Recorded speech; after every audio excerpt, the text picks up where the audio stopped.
시청자 여러분 안녕하십니까? 헬로티비 뉴스입니다. 이태원 참사로 우리 사회의 안전 민낯이 다시 드러났습니다. 세월호 참사가 발생한 지 8년이 지났지만 우리 사회의 안전망은 여전히 허술한데요.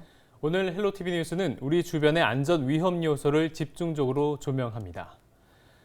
먼저 시민의 발, 지하철 안전부터 점검해 봅니다. 사람들로 꽉 찬 만원 지하철, 누구나 한 번쯤 경험해 보셨을 겁니다. 이태원 참사 이후 이 만원 지하철 타기 두려워졌다는 분들 많은데요.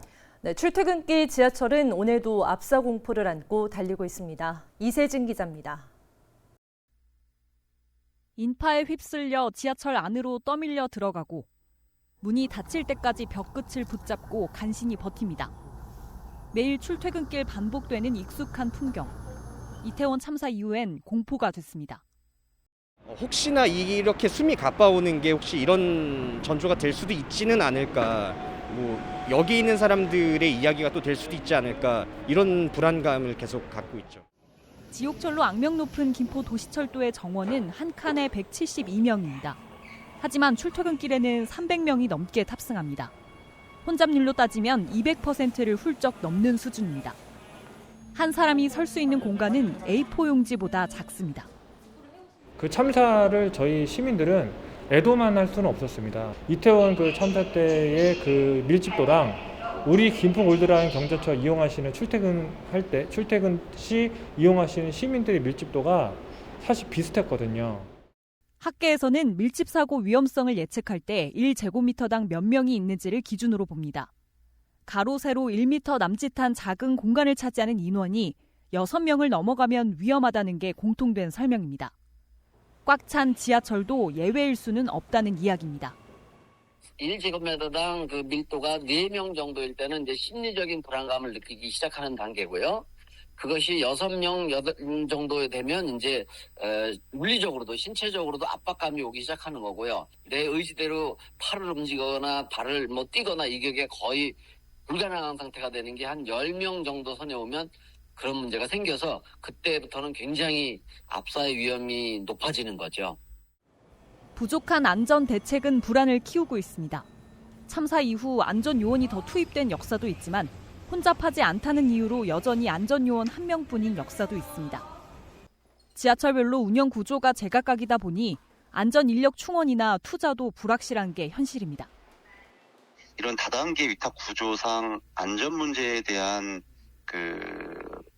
충분한 예산이라든지 인력 이런 것들이 굉장히 좀 소홀한 상태입니다. 김포 골드라인이나 지자체의 책임만이 아니라 결국 이 안전관리의 최종 책임인 국가 또 지도 권한을 갖고 있는 국토부가 이런 문제들에 대해서 미연에 방지를 해야 된다고 저희들은 보는 거죠. 정부는 지하철역 전광판에 객차 혼잡 정보를 표기하거나 차량을 추가 투입하는 방안을 논의 중이지만 시민들은 출퇴근길이 안전한지 끊임없이 되묻고 있습니다. 전문가들은 과밀에 대한 지나친 불안은 경계하는 게 좋다고 조언하면서도 출퇴근길 안전을 보장해줄 대책은 반드시 선행돼야 한다고 입을 모으고 있습니다. 헬로티비 뉴스 이세진입니다. 다음으로 시민들에게 매우 친숙한 에스컬레이터 안전 문제 짚어봅니다. 에스컬레이터에선 앞뒤 사람이 다닥다닥 붙어 있어서 한 사람이 넘어지면 도미노처럼 쓰러질 수 있는데요. 이 때문에 에스컬레이터 안전사고가 비일비재하게 발생합니다. 김진재 기자가 현장 상황 확인해봤습니다. 시민들이 에스컬레이터로 몰립니다. 운행 방향 오른쪽에는 가만히 서 있는 줄이, 왼쪽에는 이동하는 줄이 자연스럽게 만들어집니다. 혹여나 열차를 놓칠까 급히 이동하는 사람들. 캐리어를 든 채 뛰어가는 경우도 있습니다. 승강기 안전관리법상 이용객들은 운행 중인 승강기에서 뛰거나 걷지 못하도록 돼 있습니다. 하지만 규정을 지켰다간 뒷사람의 따가운 눈총을 받을 수 있습니다. 불안하죠. 뒤에 이렇게 쳐다보게 되고 발자국 소리가 들리면 그쪽에 설 수가 없으니까 어쩔 수 없이 늘 이제 오른쪽에 서게 되죠. 에스컬레이터 폭은 대부분 1m 내외로 성인 2명이 나란히 서면 꽉 찰 정도의 공간입니다. 걷거나 뛰는 과정에서 옆 사람과 부딪힐 수밖에 없는 구조. 특히 이용객 대부분이 손잡이를 잡지 않고 휴대폰을 하거나 주머니에 손을 넣고 탑승하다 보니 자칫 큰 사고로 이어질 수 있는 환경입니다. 건축법에서 규정하고 있는 건축물 계단 높이보다 높거든요. 한 6cm 정도가 더 높아요. 그래서 일반 계단 걷듯이 걷다 보면은 발이 걸려서 넘어질 수도 있고, 걷거나 뛰어가다가 옆에 분을 치게 되면은 옆에 쭉 서 계신 분들이 한 분이 넘어지면 도미노처럼 연쇄적으로 넘어져서 대형 사고로 이어질 수 있기 때문에. 서울교통공사가 서울 지하철 내 에스컬레이터 넘어짐 사고를 집계한 결과 지난 2017년부터 약 5년간 발생한 사고는 모두 257건, 한 달 평균 4-5건 꼴입니다. 사고가 발생하면 우선 에스컬레이터를 멈추는 게 중요한데요. 에스컬레이터 끝에는 이렇게 누구나 이용할 수 있는 비상 정지 버튼이 있습니다. 다만 갑자기 운행을 멈추면 이용객들이 넘어질 수 있기 때문에 버튼을 누르기 전에는 미리 손잡이를 잡아달라고 안내해야 합니다. 무엇보다 사고를 예방하기 위해서는 에스컬레이터를 탈 때 걷거나 뛰는 걸 자제하고 양쪽에 있는 손잡이를 잡아 혹시 모를 상황에 대비해야 합니다. 헬로티비 뉴스 김진재입니다. 이태원 참사 못지않은 안타까운 사고가 얼마 전 강원도 원주에서 있었습니다. 원주의 한 캠핑장 텐트 안에서 가스 중독으로 추정되는 사고가 발생해 30대 1명이 숨지고 20대 2명은 생명이 위독한 상태인데요. 이 소방서 관계자는 신고를 받고 현장에 도착했을 때 텐트 안에서 가스 냄새가 났다고 말했습니다. 이들은 친구들과 함께 원주로 놀러 갔다가 변을 당한 것으로 알려졌는데요. 경찰은 일산화탄소 중독 사고로 보고 정확한 사인을 조사하고 있습니다. 겨울철 캠핑장 가스 중독 사고는 잊을만 하면 발생하고 있습니다. 자세한 내용을 영상 리포트로 준비했습니다.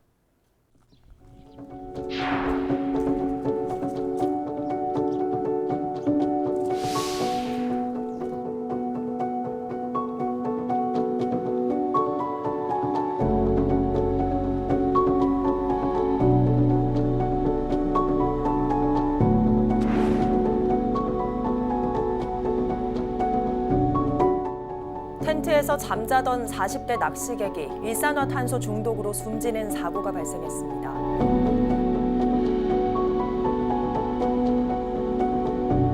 캠핑장 텐트에서 이 가족 3명이 숨진 채 발견됐습니다. 타박하던 50대 남성 4명이 참변을 당한 건 13일 저녁.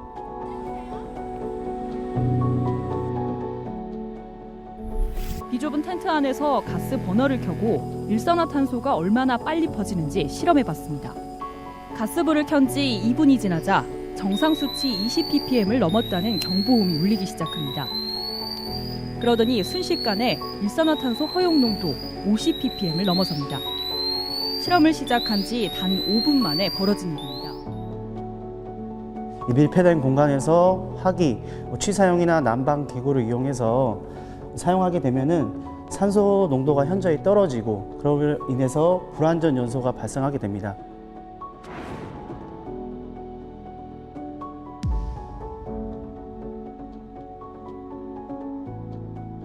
캠핑카도 따지고 보면 숙소예요. 안전 측면에서 보면 이게 밀폐대성이 있기 때문에 CO 감지기라든지요 이런 것들을 좀 설치해서 좀 사고를 예방하는.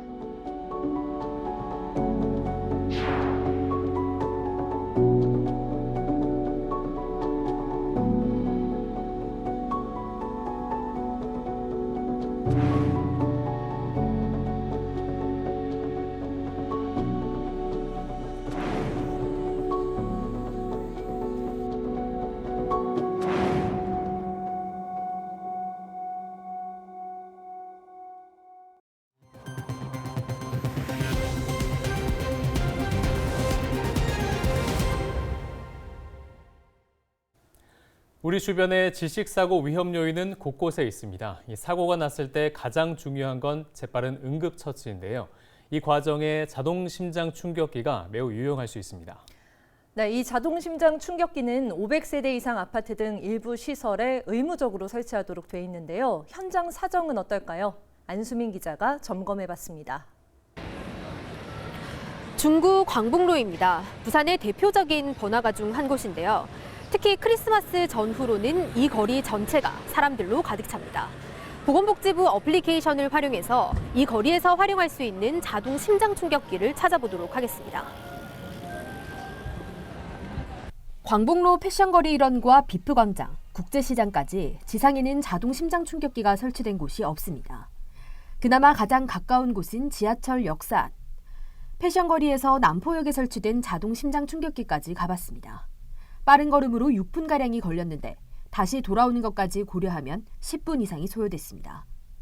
주변에서 찾기도 힘든데 드문드문 있는 기기마저도 대부분의 시민들은 어디에 있는지 어떻게 찾을 수 있는지 알지 못합니다.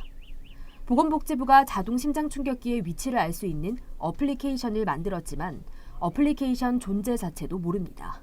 긴급 상황이 발생했을 때 쓸 수 있는 어떤 자동 심장 충격기라든지 이런 응급 용품 같은 거 어디서 찾을 수 있는지 알고 계세요? 몰라요. 우리 몰라요. 알면 좋은데. 어떤 방식으로 찾아야 되는지는 평소에 알고 계세요? 아니요. 위치 같은 거 알고 있었으면 좋을 것 같습니다. 심정지 환자의 골든타임은 4분.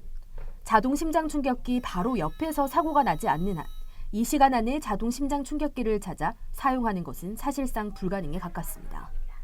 응급의료에 관한 법률은 공공보건의료기관과 구급차, 항공기, 철도, 선박, 500세대 이상 공동주택 등에 자동 심장 충격기를 의무적으로 설치하도록 하고 있습니다.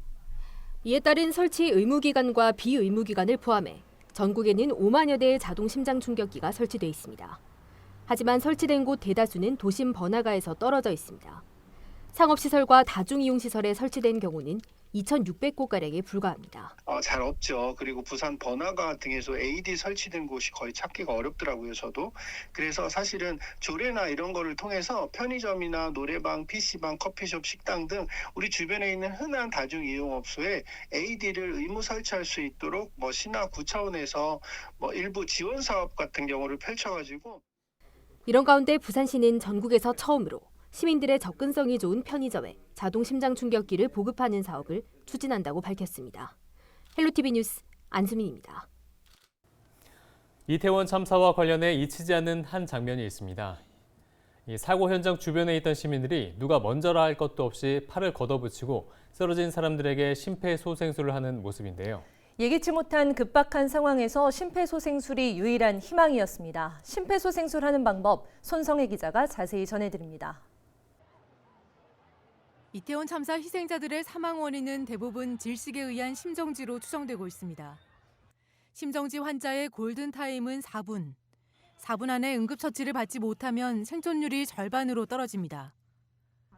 심정지 환자를 발견하면 먼저 의식이 있는지 확인하고 여보세요? 괜찮으세요? 정신 차려보세요. 반응이 없으면 즉시 주변에 도움을 요청합니다. 119에 신고해 주시고요. 그 옆에 안경 끼신 남성분 자동 심장 충격기 가져다 주세요. 환자의 상의를 벗기고 두 손으로 가슴 압박을 시작합니다.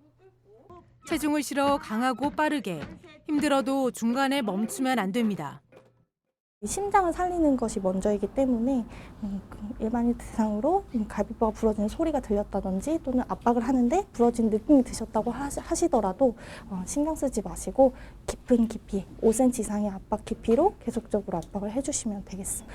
이때 중요한 점은 압박은 멈추지 않고 119가 올 때까지 환자가 소생할 때까지는 멈추지 않고 해주시는 게 중요하고요.